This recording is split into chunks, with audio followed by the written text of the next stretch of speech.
This video will show you how to properly set the running surface tension, also known as adjusting the sag, on Matrix Performance Plus treadmills. The tools required for this process are a ratcheting wrench, a 6mm Allen socket or key, a 8mm Allen socket or key, a 4mm Allen socket or key, and a Phillips head screwdriver. Turn off the power switch and unplug the power cord from the power source.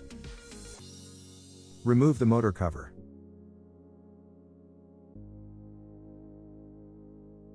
Remove both of the side rails. After removing the screw, slide the rail towards the rear of the treadmill. This unlocks it, allowing you to lift it off the frame. The next section will demonstrate how to take the sag distance measurement. The frame is shown with additional covers removed, but it is not necessary to remove those parts for this procedure.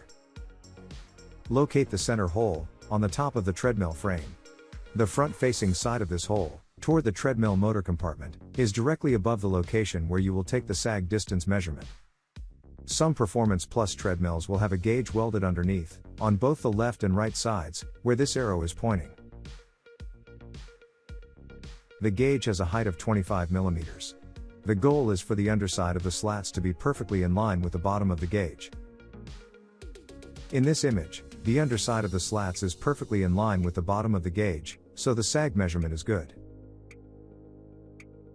In this image, the slats sag too much, and should be tensioned. In this image, the slats don't sag enough, and should be loosened. If your Performance Plus treadmill does not have gauges welded beneath the rails, use the measuring tool instead.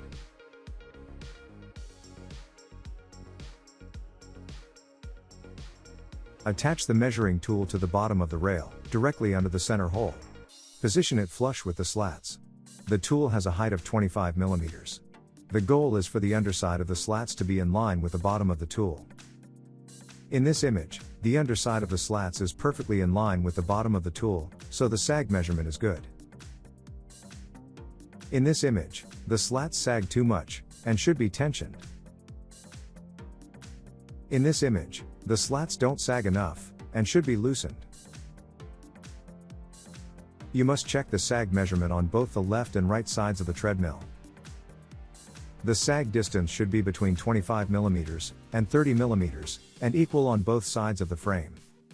The 5 mm range allows for minimal stretch, after the sag measurement of 25 mm is set.